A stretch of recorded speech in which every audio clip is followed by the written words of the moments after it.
بسم اللہ الرحمن الرحیم۔ السلام علیکم اسٹوڈنٹس، کیسے ہیں آپ سب؟ تو آج میں آپ کو اسلامیات پڑھاؤں گی کلاس 3 کی۔ تو تمام اسٹوڈنٹس اپنی جو بکس ہیں وہ نکال لیں اور بکس کا جو ہے وہ پیج نمبر آپ کھول لیں 4، ٹھیک ہے؟ پیج نمبر 4 کھول لیں آپ نے۔ ہم حفظ قرآن کریں گے پہلے، اس کے بعد حفظ و ترجمہ پڑھیں گے۔ تو سب سے پہلے میں آپ کو جو ہے وہ حفظ قرآن پڑھاؤں گی، تو میرے ساتھ آپ لوگ بھی پڑھتے جائیں، ٹھیک ہے؟ پر یاد رہے کہ جب بھی آپ کوئی چیز تلاوت کر رہے ہوتے ہیں یا پھر کوئی چیز یاد کر رہے ہوتے ہیں قرآن پاک کی، تو بہت ٹھہر ٹھہر کے اور بہت دھیمے انداز سے اس کو پڑھا جاتا ہے، ٹھیک ہے؟ نہ کہ چلا کے اور تیز تیز پڑھا جائے اسے۔ تو میں آپ کو پڑھا رہی ہوں، آپ میرے ساتھ پڑھیں۔ ہم پڑھ رہے ہیں سورہ نصر، ٹھیک ہے؟ سورہ نصر آپ کو یاد کرنی ہے، تو میرے ساتھ پڑھیں آپ لوگ بھی۔ بسم اللہ الرحمن الرحیم، ٹھیک ہے؟ بسم اللہ الرحمن الرحیم۔ اذا جاء نصر اللہ والفتح ورأیت الناس يدخلون فی دین اللہ افواجا فسبح بحمد ربک واستغفرہ انہ کان توابا۔ میں آپ کو ایک اور بار پڑھا دیتی ہوں، ٹھیک ہے؟ اذا جاء نصر اللہ والفتح ورأیت الناس يدخلون فی دین اللہ افواجا فسبح بحمد ربک واستغفرہ انہ کان توابا۔ میں آپ کو سورہ نصر کی تلاوت کروائی ہے، یہ آپ کو یاد کرنی ہے، ٹھیک ہے بچوں؟ اس کے بعد ہم آگے پڑھتے ہیں حفظ و ترجمہ۔ کیا پڑھیں گے ہم؟ حفظ و ترجمہ۔ تو سب سے پہلے ہم کیا پڑھ رہے ہیں؟ تعوذ۔ کیا پڑھ رہے ہیں؟ تعوذ۔ اعوذ باللہ من الشیطان الرجیم، اعوذ باللہ من الشیطان الرجیم۔ ترجمہ: پناہ مانگتا یا پھر مانگتی ہوں، ٹھیک ہے؟ اگر آپ لڑکا ہیں تو آپ کیا بولیں گے کہ پناہ مانگتا ہوں میں اللہ کی شیطان مردود سے، اور اگر آپ لڑکی ہیں تو آپ کیا یاد کریں گی کہ میں پناہ مانگتی ہوں اللہ کی شیطان مردود سے، ٹھیک ہے بچوں؟ اب آگے پڑھیں تسمیہ۔ بسم اللہ الرحمن الرحیم، بسم اللہ الرحمن الرحیم۔ ترجمہ: شروع اللہ کا نام لے کر جو بڑا مہربان نہایت رحم والا ہے۔ ایک بار پھر پڑھیں۔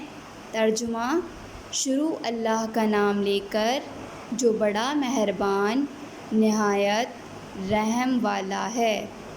اس کے بعد آپ کو یہ بھی یاد کرنا ہے تکبیر سے کیا کہتے ہیں ہم؟ تکبیر۔ جہاں بھی اللہ اکبر کہتے ہیں ہم تو اس کو ہم کیا کہیں گے؟ اس کو ہم تکبیر کہیں گے۔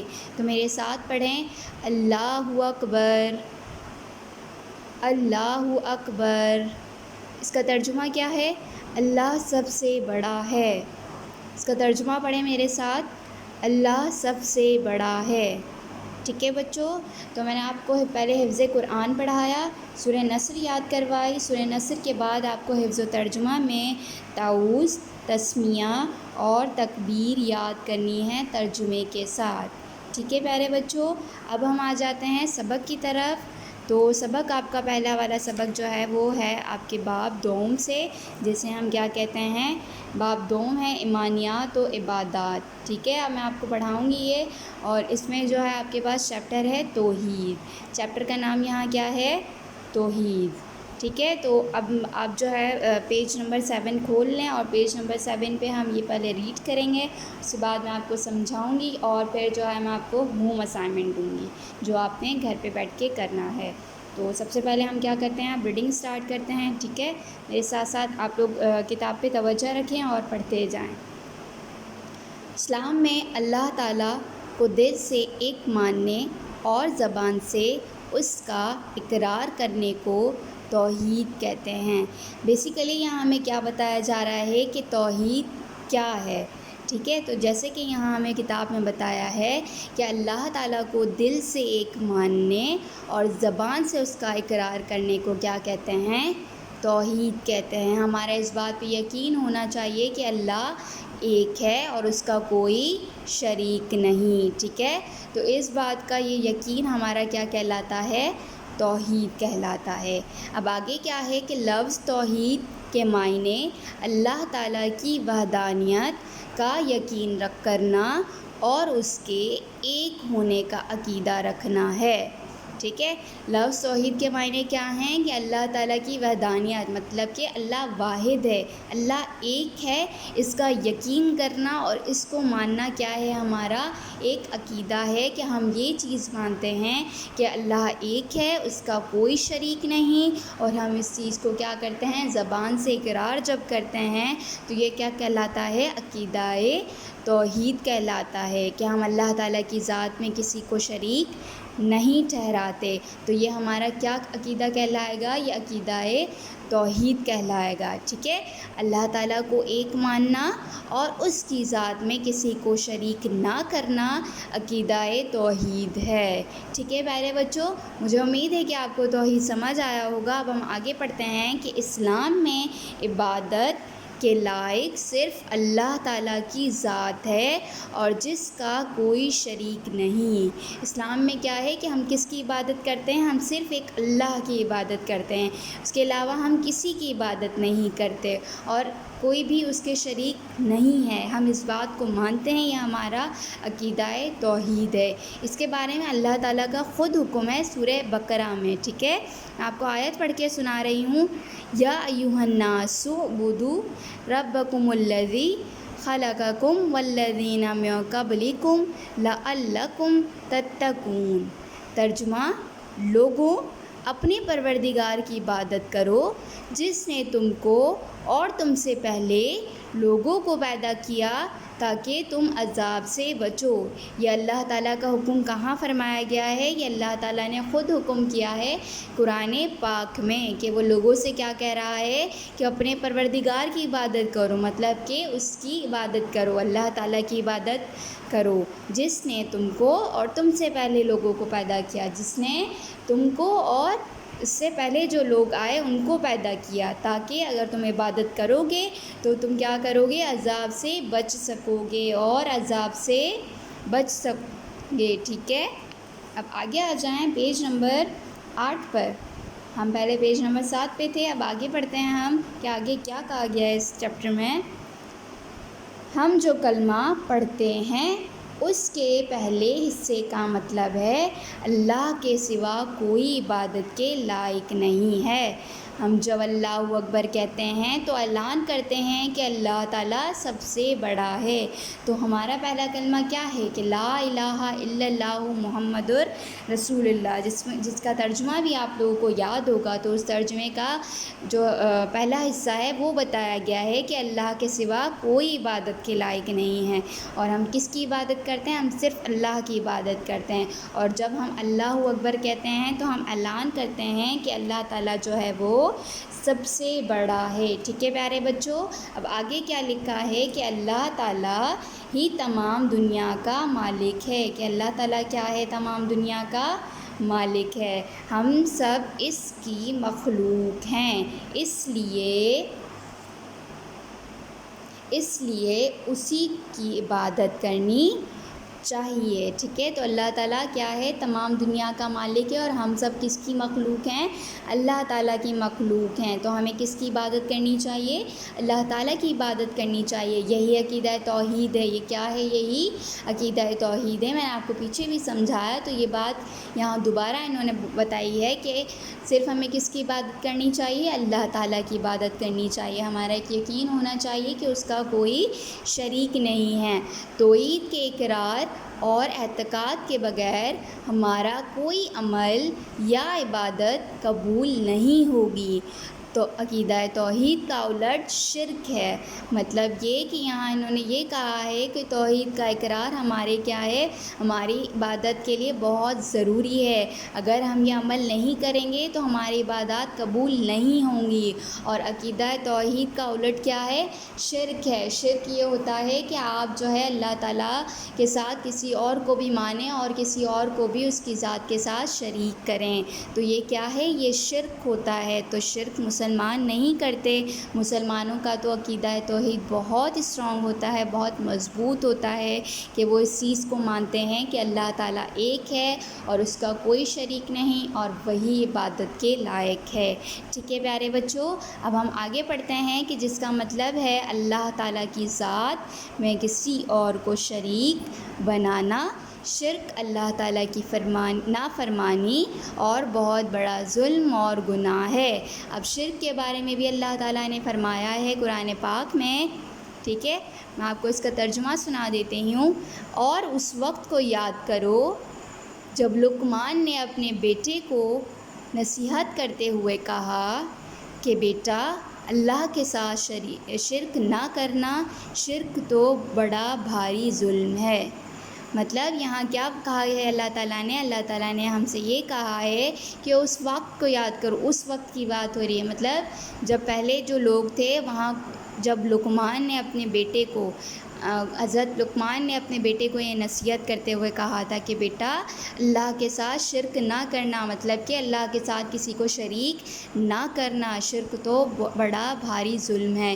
شرک بہت بڑا ظلم، شرک جو ہے وہ کیا ہے؟ بہت بڑا ظلم ہے، بھاری ظلم کہا ہے اللہ تعالیٰ نے اسے۔ ٹھیک ہے، یہ آپ کے پاس عقیدہ توحید کے بارے میں تو آپ کو اتنا ہی بتایا گیا ہے۔ مجھے امید ہے کہ آپ کو عقیدہ توحید صحیح سے سمجھ آیا ہوگا اور آپ کو شرک کے بارے میں بھی پتہ چلا ہوگا۔ اب ہم پڑھتے ہیں رسالت کے بارے میں، ٹھیک ہے؟ کس کے بارے میں پڑھیں گے؟ رسالت۔ رسالت کیا ہے میں آپ کو سمجھا دیتی ہوں کہ اللہ تعالیٰ نے انسانوں کو زندگی گزارنے کا سیدھا رستہ دکھانے کے لیے اپنے مقدس بندوں کو بھیجا۔ ٹھیک ہے، اللہ تعالیٰ نے انسانوں کو زندگی گزارنے کا سیدھا رستہ دکھانے کے لیے کس کو بھیجا؟ اپنے پیغمبروں کو بھیجا، اپنے رسولوں کو بھیجا۔ ٹھیک ہے، ان بندوں کو نبی یا رسول کہا جاتا ہے۔ ان بندوں کو کیا کہا جاتا ہے؟ نبی یا پھر رسول کہا جاتا ہے۔ رسول ان نبیوں کو کہا جاتا ہے جن پر اللہ تعالیٰ نے آسمانی کتابیں نازل فرمائی۔ تو مجھے پتہ ہے کہ آپ لوگوں کو یہ بات معلوم ہوگی کہ ہماری آسمانی کتابیں کتنی ہیں؟ 4 ہیں۔ 4 آسمانی کتابوں کے بارے میں آپ جانتے ہی ہوں گے، ٹھیک ہے، جس میں کیا ہے؟ سب سے پہلے توریت، زبور، انجیل اور پھر قرآن مجید ہے۔ قرآن مجید کے بارے میں تو آپ کو پتہ ہوگا کس نبی پر نازل ہوئی؟ ہمارے پیارے نبی حضرت محمد صلی اللہ علیہ وآلہ وسلم پر نازل ہوئی۔ ٹھیک ہے، تو جن نبیوں پر، جو 4 نبی ہیں، اگر ان کے اللہ تعالیٰ نے ان کے لیے آسمانی کتابیں نازل فرمائی ہیں تو پھر وہ کیا کہلائیں گے؟ وہ رسول کہلاتے ہیں۔ ٹھیک ہے، کیا کہلاتے ہیں؟ وہ رسول کہلاتے ہیں۔ اللہ تعالیٰ کے نبیوں اور رسولوں نے اپنی اپنی امت کے لوگوں کو توحید کا سبق دیا اور شرک سے روکا۔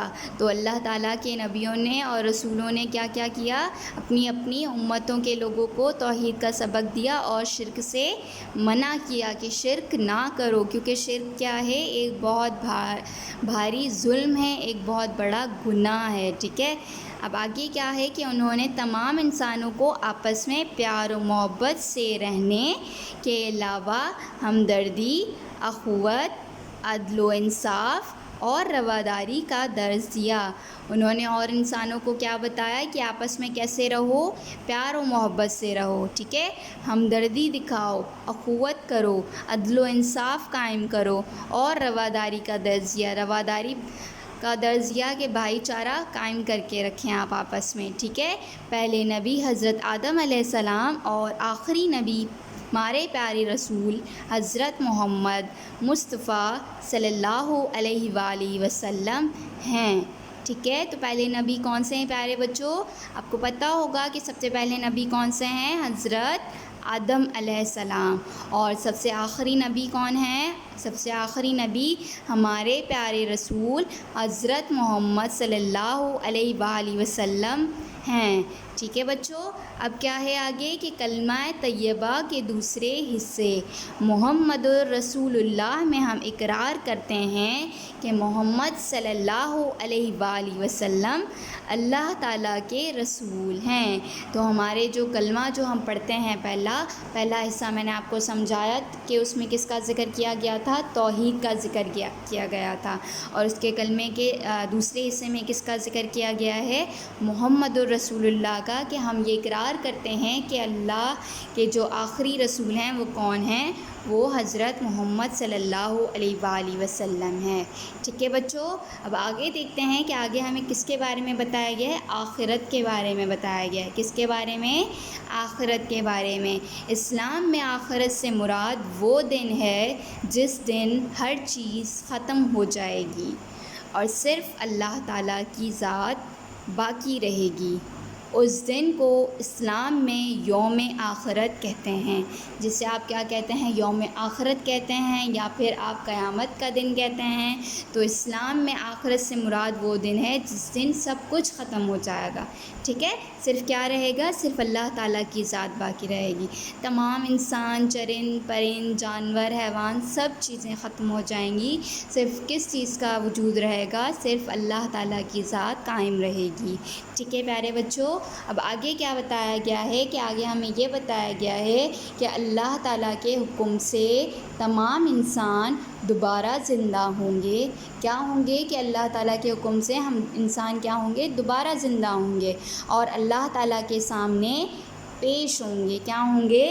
پیش ہوں گے ہم اللہ تعالیٰ کے سامنے۔ اس وقت ہر ایک کے ساتھ انصاف ہوگا۔ اس وقت کیا ہوگا؟ ہر ایک کے ساتھ انصاف ہوگا، ہر ایک کو اس کے عمل کا بدلہ ملے گا۔ اسے یوم قیامت کہتے ہیں۔ اس دن کو یوم الحساب بھی کہا جاتا ہے۔ مطلب کہ اللہ تعالیٰ اس دن کیا کرے گا؟ تمام انسانوں کو دوبارہ زندہ کریں گے، اور پھر کیا کریں گے؟ سب اللہ کے سامنے پیش ہوں گے، اور پھر جو ہم نے دنیا میں کیا ہمیں اس چیز کا حساب دینا ہوگا، اور اس کے بعد کیا؟ ہر ایک کو اس کے عمل کا بدلہ ملے گا۔ پھر جس کے اچھے عمل ہوں گے اسے جنت ملے گی، اور جس کے برے عمل ہوں گے اسے جہنم ملے گی۔ اس چیز کا فیصلہ اللہ کی ذات کرے گی۔ ٹھیک ہے، تو اسے ہم کیا کہتے ہیں؟ یوم قیامت کہتے ہیں، اور یوم الحساب بھی کہتے ہیں۔ مطلب کہ ہمارا آخرت کا یقین جو ہے وہ ہمیں یہ بتاتا ہے کہ ہم آخرت کو کیا کہتے ہیں؟ یوم آخرت کہتے ہیں، مطلب کہ یہ بھی قیامت کا دن ہے، اور یوم قیامت کہتے ہیں، یوم الحساب کہتے ہیں۔ مطلب کہ ایک دن کے جو ہے، ایک دن کو ہم 3 ناموں سے بھی پہچان سکتے ہیں یا پھر سمجھ سکتے ہیں۔ ٹھیک ہے پیارے بچوں، اب کوئی سبق سمجھ آیا ہوگا مجھے امید ہے۔ تو میں اب آپ کو مشق کے بارے میں بتا دیتی ہوں کہ آپ نے کیا کرنا ہے۔ سب سے پہلے تو آپ نے حفظ قرآن میں سورہ نصر یاد کرنی ہے۔ سورہ نصر کے بعد آپ نے حفظ و ترجمہ میں طاؤس، تسمیہ اور تکبیر یاد کرنی ہے ترجمے کے ساتھ۔ اس کے بعد آپ نے کیا کرنا ہے؟ آپ نے سبق کا نام لکھنا ہے۔ سبق کا نام لکھ کے آپ نے پھر مشق کرنی ہے۔ مشق میں آپ کے پاس سوال دیے گئے ہیں آپ کو کہ توحید کے کیا معنی ہیں، عبادت کے لائق کون ہے، کلمے کے پہلے حصے کا کیا مطلب ہے، رسول کن نبیوں کو کہتے ہیں، رسولوں نے کس بات کا درس دیا، رسولوں نے کس چیز سے روکا، آخرت کے معنی بیان کریں، قیامت کے دن کیا ہوگا۔ تو ان 8 سوالوں کے جوابات آپ نے خود لکھنے ہیں، اور اگر آپ کو کوئی چیز سمجھ نہیں آتی تو آپ اسکول آ کے مجھ سے پوچھ سکتے ہیں، میں یہاں اویلیبل ہوتی ہوں۔ ٹھیک ہے، اس کے بعد آپ نے کیا کرنا ہے؟ آپ نے خالی جگہیں پر کرنی ہیں۔ آپ نے جو ہے وہ لوز پیجز آپ کو جو پرووائڈ ہوں گے، تو سب سے پہلے آپ نے اس پہ کیا کرنا ہے؟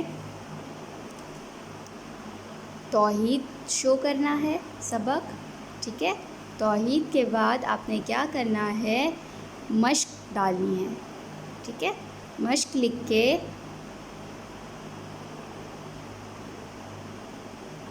پھر آپ نے سوال جواب کی ہیڈنگ ڈالنی ہے۔ ٹھیک ہے پیارے بچوں، سوال جواب لکھنے کے بعد آپ کیا کریں گے؟ سوال نمبر 1 لکھیں گے۔ سوال نمبر 1 ہے ہمارے پاس توحید کے کیا معنی ہیں؟ توحید کے کیا معنی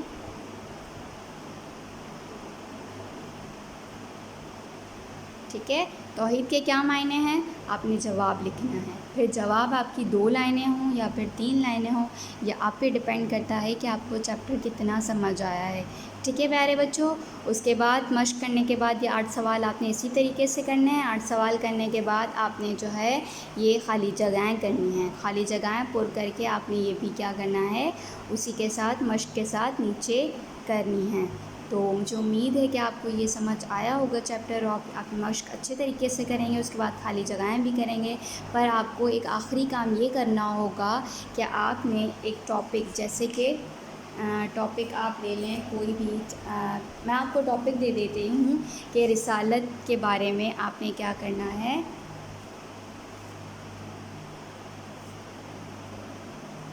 رسالت پر